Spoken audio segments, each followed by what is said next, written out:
Okay, we're recording. All right, so tonight we talk about Daniel. Oh, there's Chris. Chris is here finally. Hi, Chris. Oh, and he unmuted himself, so we'll hear all the no background noises. Anyway, so tonight we talk about Daniel, and Joe, could you open us up with a word of prayer, please? Sure. All right. Lord, thank you for the rain the other day and for this beautiful weather today. Thanks for getting us together and allowing Pastor Jeff to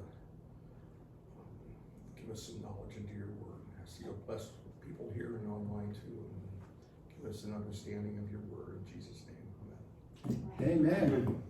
Okay, hey, Chris. Yes, sir. Could you just mute yourself because people here can hear all your background noise? He's making too much noise. Okay, I'm just printing off the papers or printer was that. Okay, well, good. Nothing like printing off the papers there, and I think I see Linda just on the side. All right. Very, very good. So that everyone online knows who's here. We got Joan Robbins, we got Steve, we got Joe, we got Anna, we got Donna, Bill, Kathy, and Deb, Which and Anna? myself. Hi, everyone. Which Anna? You, Anna. Oh, which Anna? He's not gonna say it. If you haven't noticed, I do everything I can just to say your first name. Now I'm gonna try to hit that last name. I always get it wrong. Yeah, well, no, the first All the part. Messiahs. No problem. With me, it's Big Bar. And then online here, we got Beth, and we got Ann, and we got Chris and Linda. So welcome, everybody. Welcome, everybody. So tonight, we are talking about Daniel. And Daniel's one of those neat books that I am sure it's going to generate a lot of conversation. So feel free to jump in as you so desire. First off, this is one of those books in the Hebrew, Greek, Latin, everything. It's always Daniel. Okay. Okay, so no ifs, ands, or buts about the title. It's always been, always will be, Daniel. All right, same name all across the park. And pretty much so, the belief across both Jewish tradition and Christian tradition is that guy named Daniel wrote it.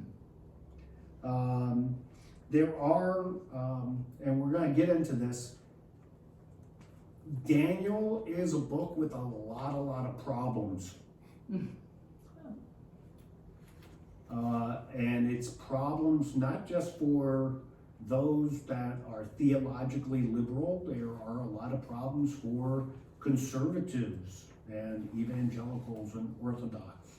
And we'll get into those a little bit, but we know Daniel just based on the book of Daniel. We know he's part of the royal family because he was taken off in either the first or second exile, and the ones that were taken off in the first and second exile are all people that are part of the royal family.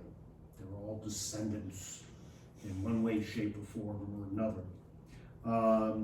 We also know that he is physically attractive, and he is also very intelligent. Just when you're reading through it, you get all this, because we encounter Daniel when he's a very, very young man.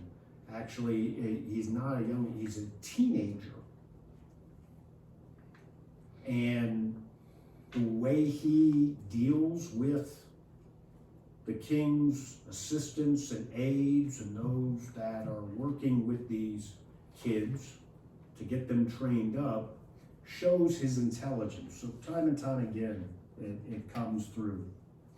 And then he's going to live. So if you just take in the book, he's there, and he is all the way back when Nebuchadnezzar is king.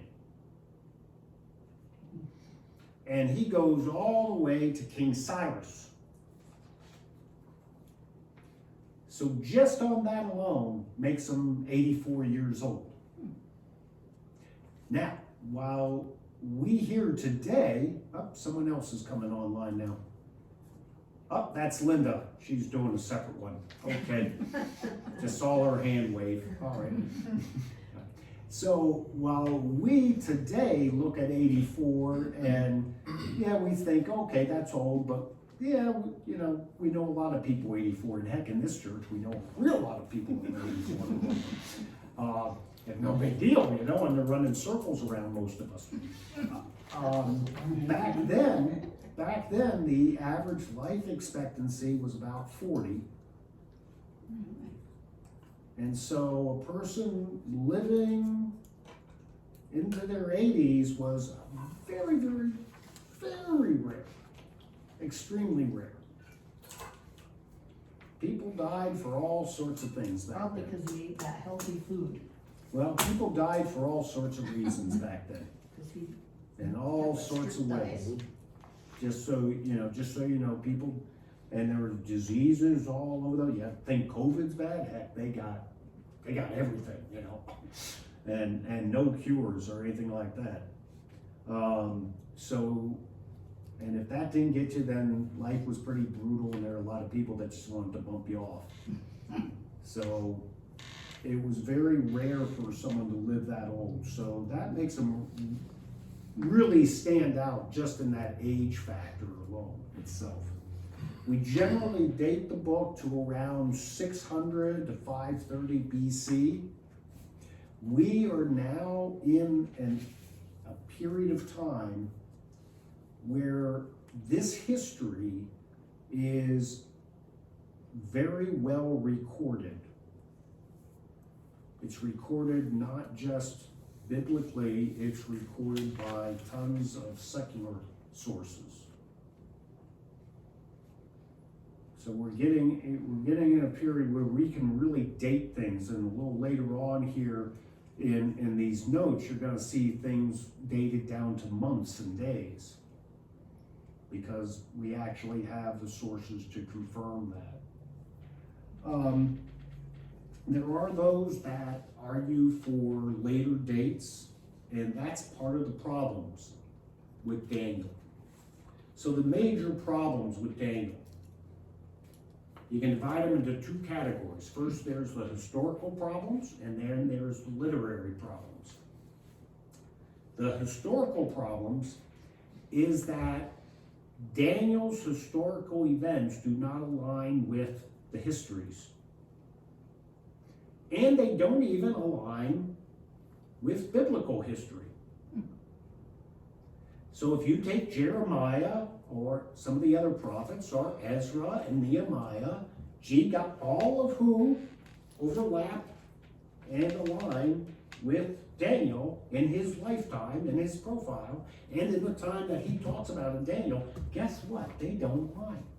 In Daniel, you'll never see anything about Jerusalem falling, something that would be a very traumatic and major event for a very religious, observant Jew who always prays to the east because that's where Jerusalem's at.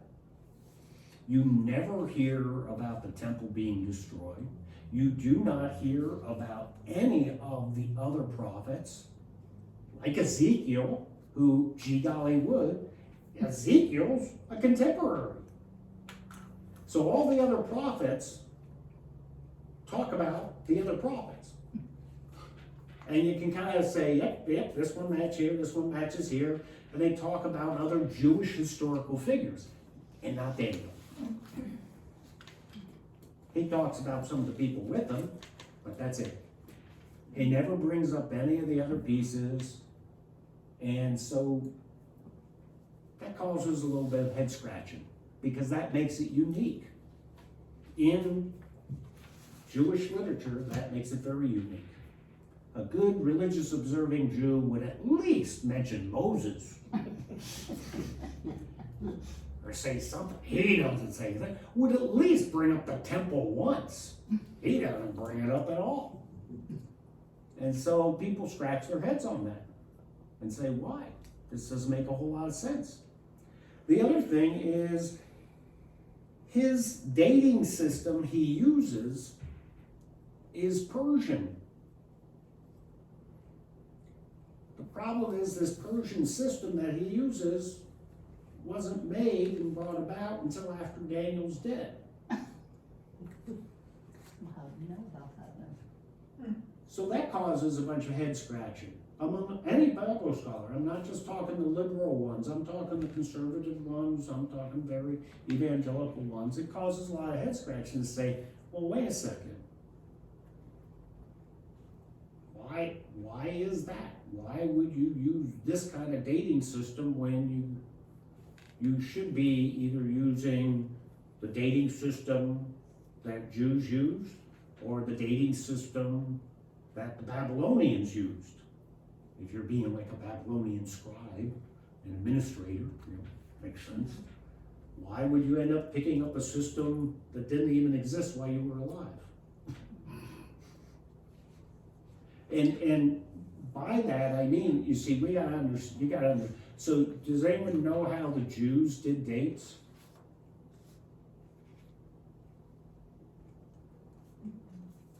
The whole Jewish system is based on the lunar calendar Oh, that's right. and the phases of the moon. That's right. That's why Passover could be all over the place. Yeah.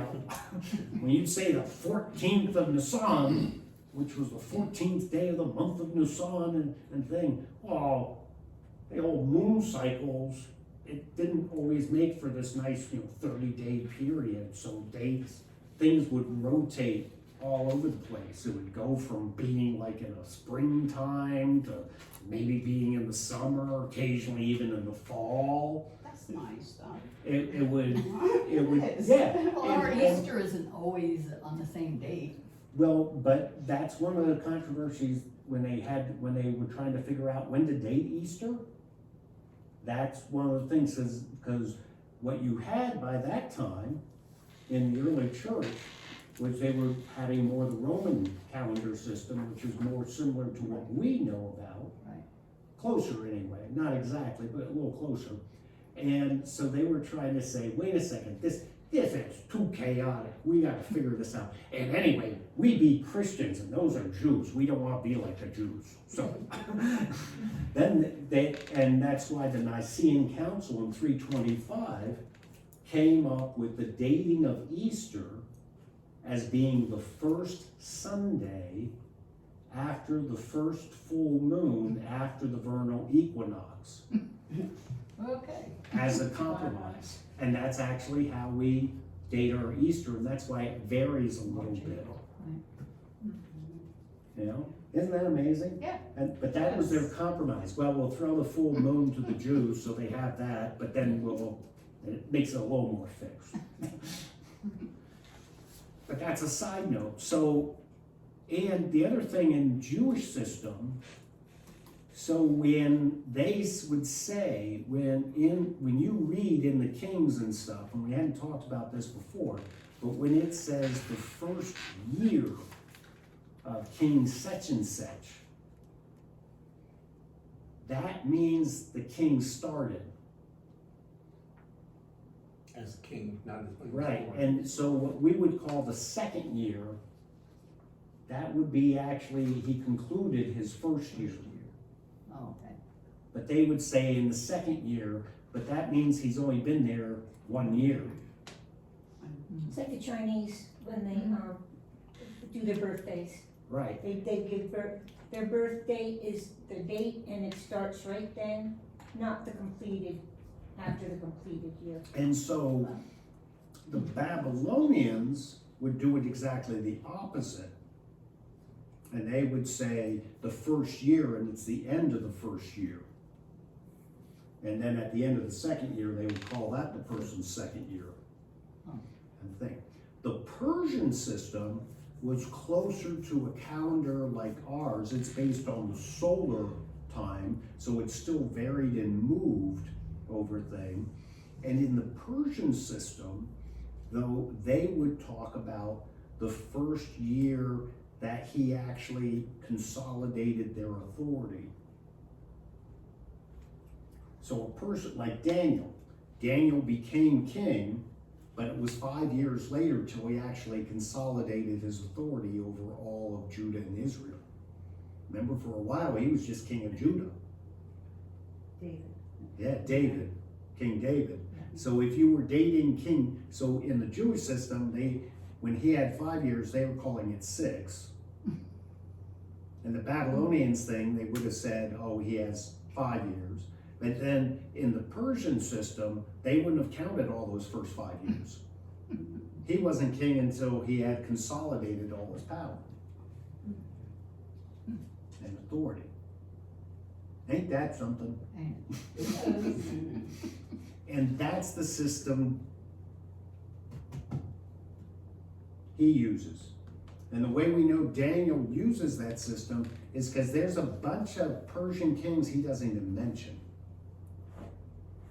And that's because they never consolidated power. So in the Persian histories of that time period, they don't even mention those kings because they're not kings.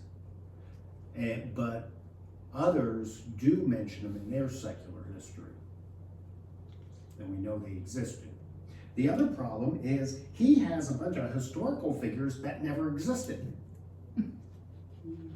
So he has this whole stuff talking about a King Belshazzar, and King Belshazzar never existed. Mushrooms he used. Maybe it was a nickname for one of the people with him. Well, he never existed. And that's a problem. And so there's assumptions, well, maybe this was the king he was talking about, but why would he give him a whole different name? The other problem he has is he talks about a Darius the Mede coming before Cyrus, but there was nobody Darius the Mede. There was a Cyrus, and then there was a Darius the Persian. And that was their order they came in. And somehow he has an order, either an order like this, where he's talking about Darius over here, and he calls him the Mede, but he was actually a Persian. And he just mistakenly put him before Cyrus. Or, it'd be just like saying, that there was, instead of Donald J. Trump, there was Smedlap Trump. And Smedlap Trump came after Joe Biden in the presidency. It was Joe Biden and then Smedlap Trump. And it's like, well, no, we know it was a Donald J. Trump.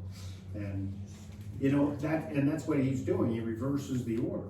And we see it in there. And so those are all problems that cause it. Then the whole literary thing. So this is the only text in the entire Hebrew Bible that has very little Hebrew. It's primarily written in Aramaic. I have a question. Sure. Did Daniel write the book of Daniel? Well, the belief is yes, Okay. he did. That's Maybe the general he wrote conclusion. it when he was in his 80s, and as we get older, our memories. And you think he gets forgetful. Mm-hmm. And confused. Okay. Well, some have thought those kind of things. Some think that maybe he had passed a bunch of notes and someone else put it together for him long after he was dead. We don't know. There's just all these really very rich dilemmas that confuse a lot of people. And so it's written in Aramaic. Chapters 2 through 7 are all in Aramaic. The earliest manuscripts we have, which are from the Dead Sea Scrolls. It's the only ones in there that ain't Hebrew. And then you also got Persian, and you got Greek, and you got Hebrew, but it's modern Hebrew. It's Hebrew that wasn't made until Jesus was around. Well, wasn't he? And it's not even ancient Hebrew. And so the question is how is that even possible? Well, Did God impart the wisdom to him? Well, you know what, so what, Holy Spirit? all of this is, here's a kicker for you, okay? All of these are the reasons why in many Jewish Bibles you will not find the book of Daniel. I can't blame them. I really can't. I wouldn't include it either because you can't trust it. Well, that's, I mean, I'm surprised we have it in ours. well, the reason, Except it's so the reason we have it in ours is because, one, there is some evidence for a guy named Daniel that was taken into captivity, that was part of the royal family and was in the captivity. So we say, okay, the Bubba was there, he was alive. Two, the prophecies speaking to the messianic prophecies and the way they align.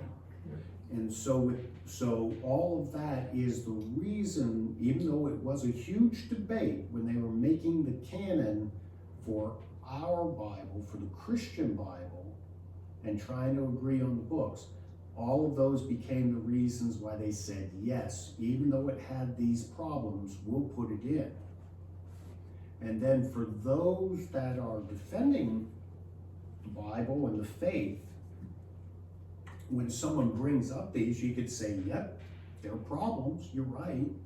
But you know, it really shows that if we were a con job, we would have changed all those and wiped out all those problems. But we at least admit them. I mean, you pick up the Quran, got news for you. They Fixed it. yeah.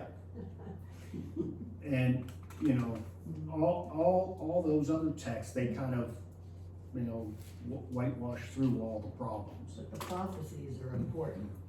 The prophecy, yeah, That's the message, and the really. prophecies are one of those That's the end of that. big important part. Right. Even though this is a book we love using with little kids because of the neat stories, you know, Daniel and the Putty Cats and everything. And the fiery furnace. Yeah, and the That's fiery right. furnace, you know, That is a good yeah, story. all those cool stories, you know, for little kids, yeah.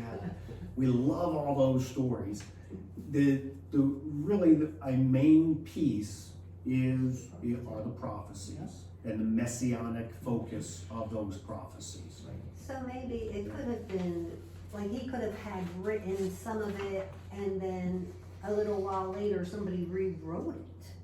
And that's why it's in different languages or using a different, you know, the Persian Yeah, so calendar or the whatever. earliest manuscript that we have of it comes from about 100 BC. And that's just manuscript fragments. The earliest complete manuscript, that we don't have until about 100 AD. And so, and mainly because the Jews totally rejected it, and it became something that got translated and kept by small communities like the Qumran community that had the Dead Sea Scrolls. But in the general Jewish faith, because Ezra doesn't, you know, the other problem is the other prophets don't mention Daniel. Well, he didn't mention them, so they got Yeah, in there. We'll show you. Right. Yes, yeah. Huh. So these are kind of, you know, these are some of the things, he's not mentioned in Hebrews 11 either, he's not a person mentioned in that part in the New Testament. So all of these are dilemmas that people wrestle with Daniel. Now, out of those Jeremiah, Ezekiel, Ezra, and Nehemiah, Yep. it was only Ezekiel who never got back to the Holy Land? No. Or No, Jeremiah? Jeremiah never Yeah, went back. Jeremiah died in Egypt. Okay. But now in Jeremiah, in Ezekiel, in Ezra, and even in Nehemiah, they give at least some mention to the other ones. And somehow Daniel just ain't there. Now, one thought by part of the Jewish community that it does accept Daniel is that Daniel and his whole gang are seen as collaborators. And so because they're viewed as collaborators, they're ostracized and are no longer good Jews. Can you define collaborators? In other words, you know, Traitors. Yeah, think of it traitors. this way. Think of Nebuchadnezzar like Adolf Hitler. And Adolf Hitler just took over Poland and France. And he takes a bunch of little kids, and one of them becomes to be the main person helping and serving Adolf Hitler. And then the So a people, cohort. yeah, A cohort. yeah. But I take it they never read Daniel. Hmm? They didn't read Daniel. Because he defied Nebuchadnezzar. Right, The 3 Hebrew children defied Nebuchadnezzar. They wouldn't bow down. Right. right. And Well, but they wouldn't bow down. That's part of the thing of keeping true to the faith, but also notice what they don't talk about of the Jewish faith. okay. And that's the real point. All the other prophets Mhm. point back to Moses, point back to the Yeah, law, the point laws back and- to yeah. different people. This, not there. Yeah, they talk, we're gonna stand up for God, Mhm. but wait a second, what about all your other things? What about, you know, all that kind of goes out the window. We're gonna talk about dietary things, but not really. Mhm. Not in the sense of the Leviticus and the actual Jewish dietary laws. Yeah. Because there's nothing in it, you know, they could eat meat, Jews can eat meat. They didn't. Yeah, but Daniel doesn't. That's probably why he lived to be 84 then. Yeah. He got lucky. Kings only God have wanted Jews. him to be that. Now the book is the first major apocalyptic book in the Bible.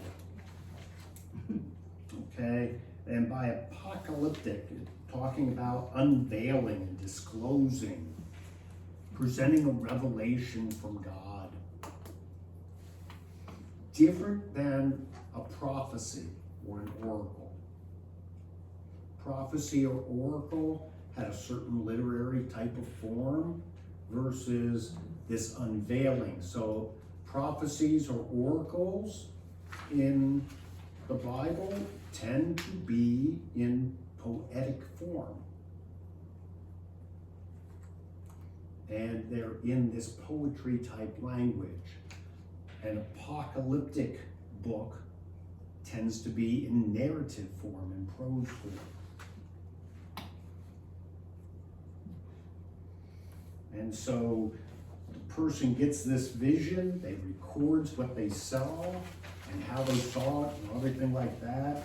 And there is extensive use of symbolism. And an apocalyptic vision sees not just the future, but it's the future of God's whole program and of God's sovereign will as a whole.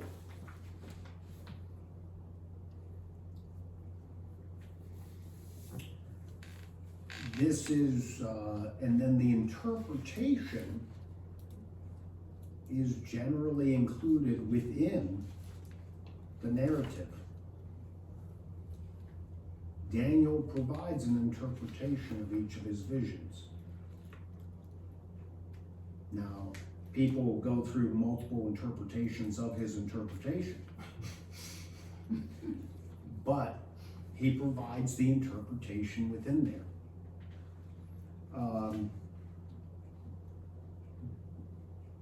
I give you some of the apocalyptic literature. You got Daniel, that whole book. You got a few chapters in Ezekiel, a few chapters in Zechariah, and then you have the entire book of Revelation. Those are your main apocalyptic literature pieces in Scripture. Isaiah has some prophecy visions that blend in messianic literature, but that's messianic from a Christian context of interpreting it. If you ask a Jew about those passages in Isaiah, they will say it has absolutely nothing to do with the Messiah, even their Jewish Messiah. But in the Christian context, because we got this idea of the rest of the story and of Christ, we see it in that context. So for Daniel, as this whole part, like I said, he probably part of the second deportation. Nebuchadnezzar, we know, returns to Jerusalem and then destroys the city and the temple. And then Nebuchadnezzar is going to reign for about 43 years. And then Nebuchadnezzar's children are going to have a fight for control of the empire. And eventually it's going to be conquered by this other empire called the Medes-Persians, where the Medes eventually get subsumed by the Persian and just becomes the Persian Empire. I give you there, beginning at Nebuchadnezzar, and then in the Babylonian language, how his name is, you know, and the dates that he reigned. And notice he's Nebuchadnezzar number 2. The reason they call this the Neo-Babylonian Empire is because we are actually, by the time of Nebuchadnezzar II, we are very late in the Babylonian Empire. The Babylonian Empire has already existed for 1,000 years. Very, very late. We're at that tail end. And it's just by the time they get to Nebuchadnezzar, they get enough strength that they can go conquer the Assyrians, and then from the Assyrians conquer Egypt, and then finally conquer Judah and Jerusalem. Nebuchadnezzar is kind of the pinnacle, though, of this period because of his ability to conquer. But by the time Nebuchadnezzar was around, they already had the beautiful hanging gardens, the seventh wonder of the world, and all that good stuff. You know, and the beautiful cities and everything like that. He comes in very, very late in the empire. And then you see all the different other kings that go through there. The ones that I got highlighted, notice I got Nebuchadnezzar highlighted. Now, you will not see any of these other ones, all who happen to have been related to Nebuchadnezzar. None of them Not listed do you on see it. in Daniel. No. He talks about a couple other names, but they ain't around. I have no idea who they are. And then we pick up Cyrus the Great is the next one he mentions, and that's actually Cyrus the Second. And then, if you go over, the next one he mentions is Darius. And then after Darius, Xerxes, and then Artaxerxes. Those are the ones that are actually mentioned in Scripture and in Nehemiah, well, Ezra and Nehemiah. Okay, but as you can see, there's a bunch of others. Yeah. Okay, and then after you go through all those Persian kings there, and it ends with Darius III, you got a guy by the name of Alexander the Great that comes up and beats the crap out of him. And conquers the whole thing. Yep. In any of these kings, Xerxes, is this where Esther? During any of these Xerxes kings, is that where Esther was? No, Esther's, you see now, yep. So Esther's another one of those books that's a little difficult on the placing. Okay. Well, I know King But Xerxes. Esther, yeah, Esther's is supposedly under Xerxes the Great. Now the difficulty, do you know why that would be a difficulty under Esther? Because when did they say they could return?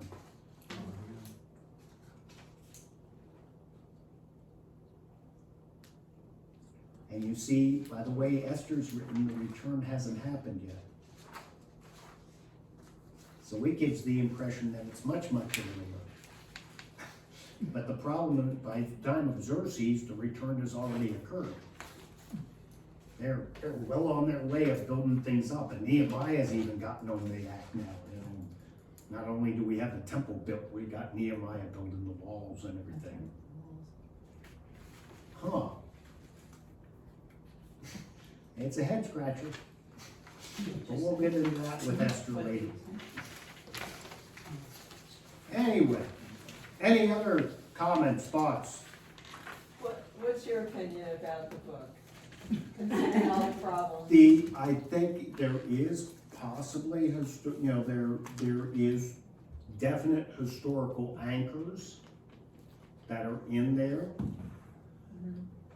The important part and the message of God, though, isn't changed by that. The message of God that's revealed in Daniel is not dependent on any of these problems. Okay. And do you that's think the that- important, see, that's the real important thing. And in Esther, the important message is about the salvation that's provided and come. So that's the important part.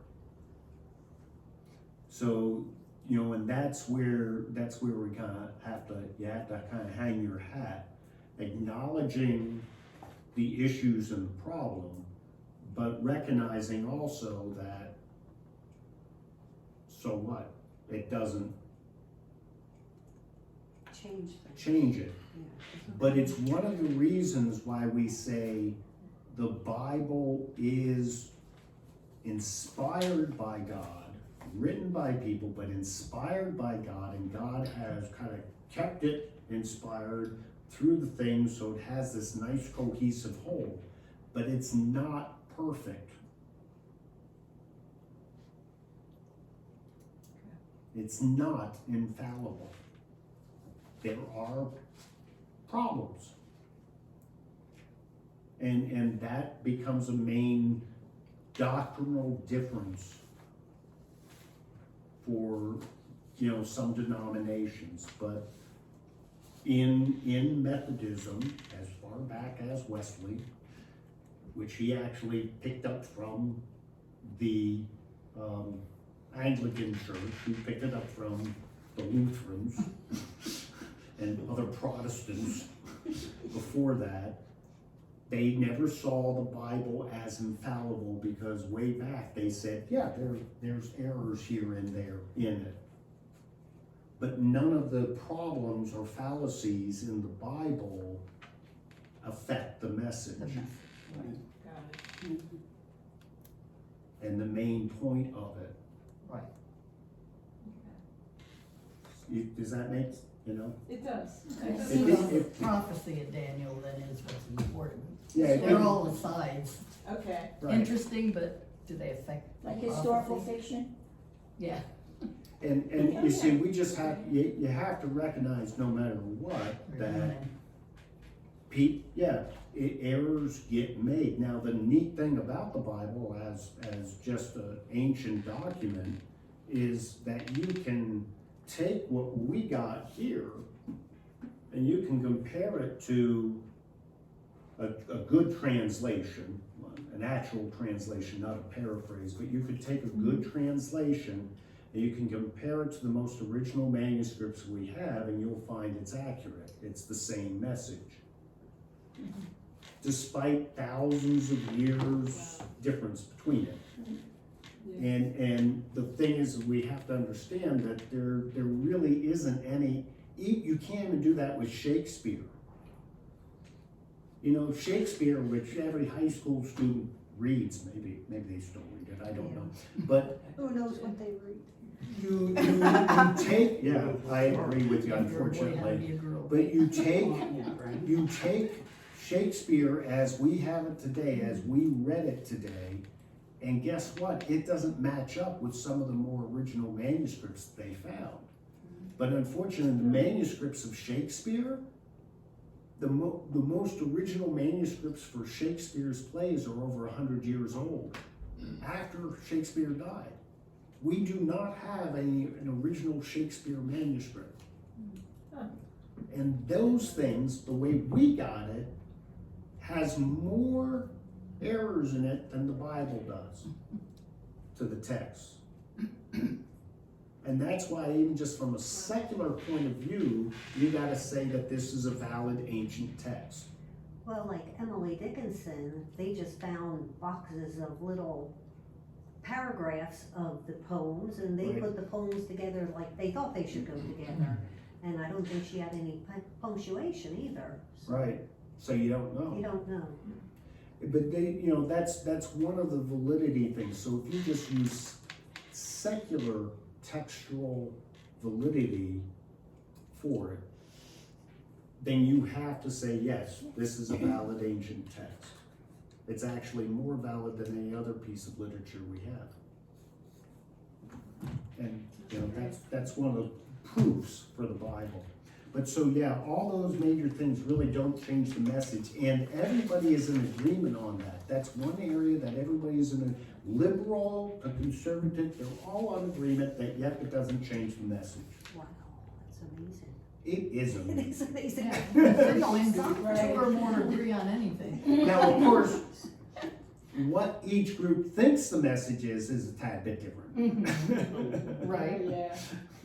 Right. But anyway, so you see basically four major themes: godliness in the midst of ungodliness.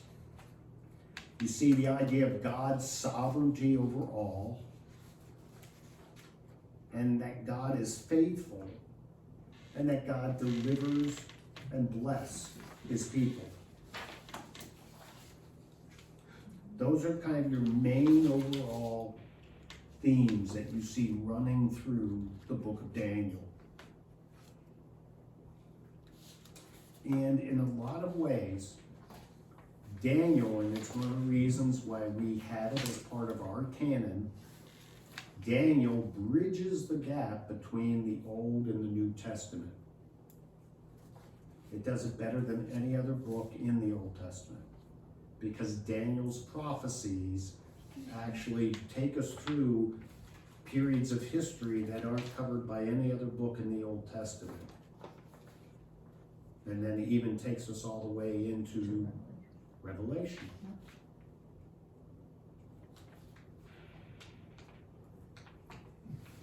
So, okay. So let's take a look at some of these prophecies, okay? We'll take a look at some of these prophecies. First, chapter 2.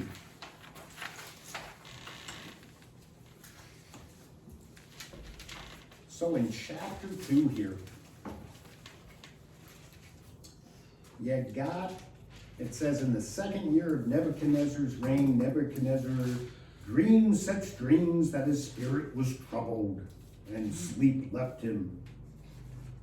So the king goes and he gets all his magicians together and everybody and asks them to interpret dreams, but he has a little catch. He ain't gonna tell anybody what his dream was.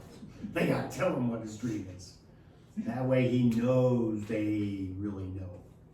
And just when he's about to bump out all his magicians and everyone out and have a nice purge, Daniel comes along, and Daniel can interpret the dream for him through God. Okay? And he even says in verse 20 there, Daniel said, "Blessed be the name of God from age to age, for wisdom and power is his. He changes times and seasons, deposes kings, sets up kings, gives wisdom to the wise and knowledge to those who have understanding. He reveals deep and hidden things. He knows what is in darkness, and light dwells with him. To you, O God of my ancestors, I give thanks and praise, for you have given me wisdom and power, and have now revealed to me what we ask of you. For you have revealed to us what the king ordered." And Daniel's taken to the king, and he gives him this neat little, it's able to tell the king exactly what his dream was, and then he's able to give his interpretation of it. And so, beginning there in verse 31, is he goes from verse 31 down to 35. He tells them that. So someone just want to read 31 through 35? You looked, O king, and there before you stood a large statue, an enormous, dazzling statue, awesome in appearance. The head of the statue was made of pure gold, its chest and arms of silver, its belly and thighs of bronze, its legs of iron, its feet partly of iron and partly of baked clay. While you were watching, a rock was cut out, but not by human hands. It struck the statue on its feet of iron and clay and smashed them. Then the iron, the clay, the bronze, the silver, and the gold were broken to pieces at the same time and became like chaff on a threshing floor in the summer. The wind swept them away without leaving a trace, but the rock that struck the statue became a huge mountain and filled the whole earth. All right. And then, later on, he gives them the interpretation of it. And he says right then in verse 37, 36, he goes right into the interpretation of it. And so in the interpretation, we see that the head of gold is Nebuchadnezzar. And it's really, because he's saying after you, the thought is after your whole empire, after your things. So it's after this whole Neo-Babylonian empire. Because when kings were in power back then, they saw their future went all through however long the empire would reign. Every king, was so egotistical that thought he was the main guy, and that whole empire was all based on him. And then what would happen was whoever took over would erase that guy's name from history, and then they would think they were the main guy. But, so we see that as being the rest of the whole Babylonian Empire. Now, the chest and arms of silver, generally, it says that's the kingdom that's going to be following you. That's what he says in the interpretation. That has always been interpreted as the Mede-Persian Empire that followed Nebuchadnezzar. Then the next, the middle and thighs of bronze have seemed to be the Greece Empire, followed then by the Roman Empire. So over time, they've always been able to kind of say, yep, here these fit. And this is how it all works. Now understand, all these interpretations, the earliest interpretation of Daniel that we have in Christianity came from a guy named Jerome. Okay? And Jerome was one of the first earliest translators of the Bible. So that places it really late. So what they're doing is they're saying, oh, well, you know what? This matches up pretty good to that empire, and this one matches up pretty good to this empire, and this one matches up. So they're seeing the prophecy, and then they're seeing the history that already came, and they're placing it logically there. And that interpretation has now been with us across the board for the longest of times. And there really is no debate about it. There's some very, very, very liberal scholars who say it's all very, very symbolic, and it's just talking in general of the nations of the world and the history of the world, but that ultimately everyone believes that at the end, the rock that smashes is Jesus Christ, setting up a new kingdom that will have no end. And even Christ uses that language.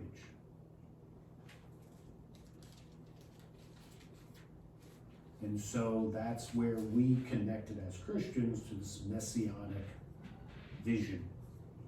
Now, where big interpretation, so that first set is all pretty well, everyone's on board there. Once you get down to the little toes, then you're all over the place. And down through the years, everybody's tried to interpret it differently. If anybody is interested, I'll be glad to email it to you. I have a big, it's about 40-some pages of every prediction of the end times that has ever been made, beginning all the way down in 1056 AD to the present. And every single one of those had different interpretation of those little damn toes. Really? They all mean different things, you know? And it gets wild, it gets all over the place. I mean, more modern ones would say, those more modern ones of super strong rapture believers and everything that are trying to say, oh, see, it's about to happen right now. You know, they'd say, oh, those 10 toes were the 10 nations of the European Union. But then the European Union now has 27 nations, so that one went out the window. Maybe the original 10. And now they're trying to say, well, some go back to the original and some then go back. And that's just newspaper theology, and all of these things, even before they had newspapers, they were all taking current events and they were trying to say, this is what the 10 toes mean because this matches our current event. And I would say it doesn't matter. It is representing just the nations as whole, all the different nations and conglomerations that we have down through history, and the fragility, how fragile it is. And it's gonna all come tumbling down anyway because of Jesus Christ. There again, the message is what's important. Right. That he's coming back and setting up a new kingdom. And these kingdoms are meaningless, even though they seem Right, great powerful. and bold standing. They are actually meaningless kingdoms that all come crashing down and are forever gone because of Jesus Christ. And that's that rock that comes, a stone cut not by human hands. And it's the kingdom that will never be destroyed by anything. And in a way we see this, every single kingdom in that statue is destroyed. And Nebuchadnezzar is just happy to have the nice dream, and he had it interpreted, and Nebuchadnezzar rewards Daniel greatly because, like so many other kings that we see in scripture, he's happy. Daniel's not saying, you're gonna die. Daniel's just saying, after you, this other kingdom will replace you. Oh, great, not me. Some other poor dude has to worry about it. Cool. So then we go on to the next thing.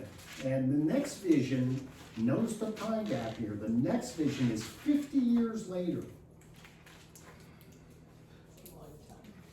It's not like Daniel just sat around and had a bunch of visions. 50 years later, he has these visions now. And this is in chapter 7. So if you turn to chapter 7 here, I'm going to try to get through some of this anyway. If you turn to chapter 7, yeah. So beginning at verse 2, well, yeah, might as well start at verse 2. If someone would just read from 2 through 8. Daniel said, in my vision at night I looked, and there before me were the 4 winds of heaven, churning up the great sea. 4 great beasts, each different from the others, came up out of the sea. The first was like a lion, and it had the wings of an eagle. I watched until its wings were torn off, and it was lifted from the ground, so that it stood on 2 feet like a man, and the heart of a man was given to it. And there before me was a second beast, which looked like a bear. It was raised up on one of its sides, and it had 3 ribs in its mouth between its teeth. It was told, get up and eat your fill of flesh. After that I looked, and there before me was another beast, one that looked like a leopard. and on its back it had 4 wings like those of a bird. This beast had 4 heads, and it was given authority to rule. After that, in my vision at night, I looked, and there before me was the 4th beast, terrifying and frightening and very powerful. It had large iron teeth. It crushed and devoured its victims and trampled underfoot whatever was left. It was different from all the former beasts, and it had 10 horns. While I was thinking about the horns, there before me was another horn, a little one, which came up among them, and 3 of the first horns were uprooted before it.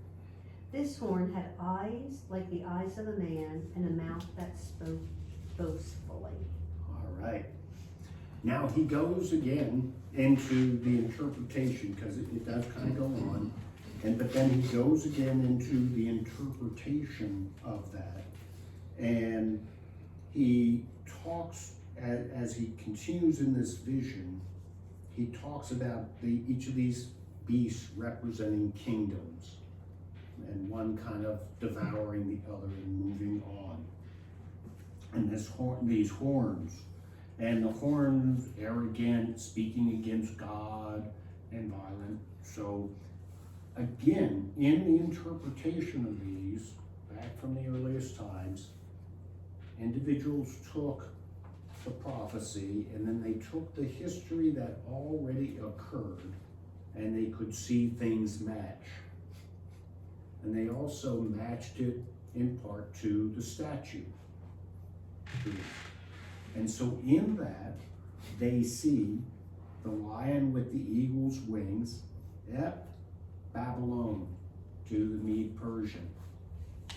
One of the reasons they see that one really easy is in archaeology, you can see all these neat statues of lions with eagle's wings that were part of their empire. And so they say, yeah, that one makes perfect sense, no problem. Then once you come to the bear with the 3 victims, they look at the Greek Empire, and Alexander the Great, one of the things he's known for in establishing the Greek Empire is this conquest of 3 different major other empires, one of them being the Persians. And so in his conquest and everything, these 3 kings, and so they say, oh, that makes the 3 tusks in his mouth, because tusks were horns of power.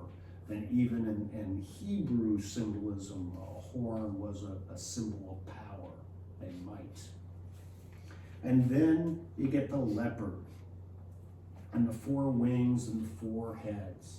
And Rome, of course, conquers Greece, but then it also conquers other parts of the world, pretty much all of North Africa and down and around. And so it always had this vision that it was all encompassing. And Rome, in its conquest, when it would conquer an area like it did with Judah, Israel, it would set up governors that were people of that place and allow them to reign. So even though you had one person in charge, it would be viewed as multiple heads under that one person, if that makes any sense. So people in their brain says, yeah, that kind of fits with Rome type of thing. Well, then we get to this other beast who's not described, just called a beast, with these 10 horns. So we went from 10 toes to 10 horns. And again, we end up having problems in multiple interpretations. So you got, once again, you got agreement on the first 3. On this last one, that's where you're going to have a lot of variations on the same thing as to what it means and where we're going with it, okay? Some, again, say, oh, this beast is something specific and these 10 horns represent specific nations, and there's going to be coming up in the Antichrist will push it through, and that horn in the middle represents the Antichrist. other interpretations saying, well, this beast in general just represents the nations of the world. See you, Deb. I did. Nations of the, yeah, it is 7 o'clock. Nations of the world, in general, down through history, and this horn and thing is the resistance of the nations of the world to Christ. And how they speak against Christ, and they speak against God, and that we always have. And so they'll point to like communism and say, see, the communism, they were against Christ. Point to Adolf Hitler was against Christ. There's always, we could point to a big segment of the progressive movement, and that's against Christ and organized religion. Now, you know, that there always is this element among nations of the world now that wasn't there before, and that's what the horn means. Because in the New Testament, what does the New Testament say the Antichrist is? Anyone that doesn't believe in Christ Right. and speaks against Christ Speaks is the against, Antichrist. It doesn't make it a singular person. It says anybody speaking against him is the Antichrist.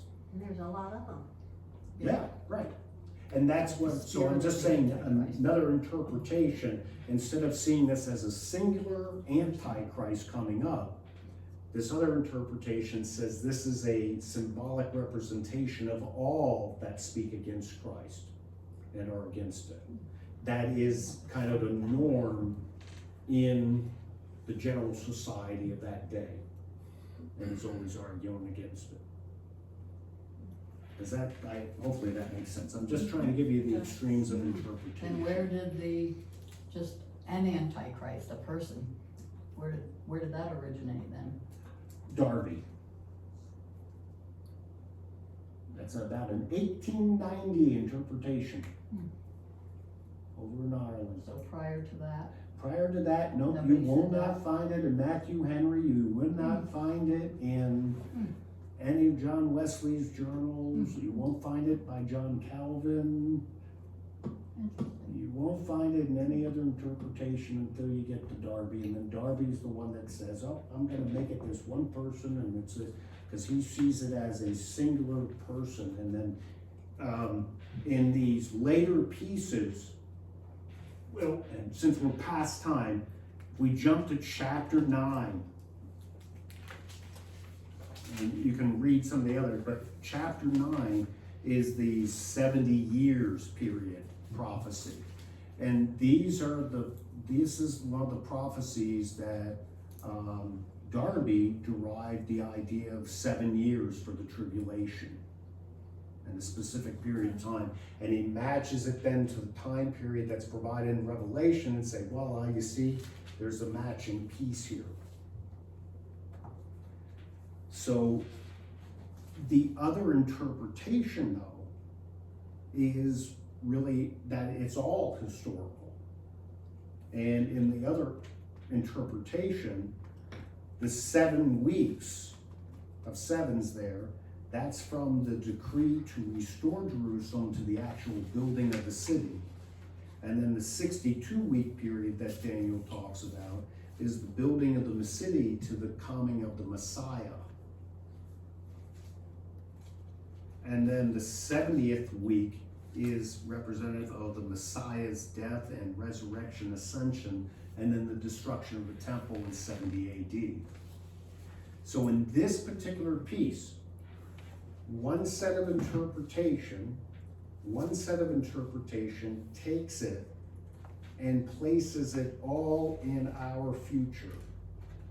Another interpretation places it all in our past. And this is one prophecy where it differs.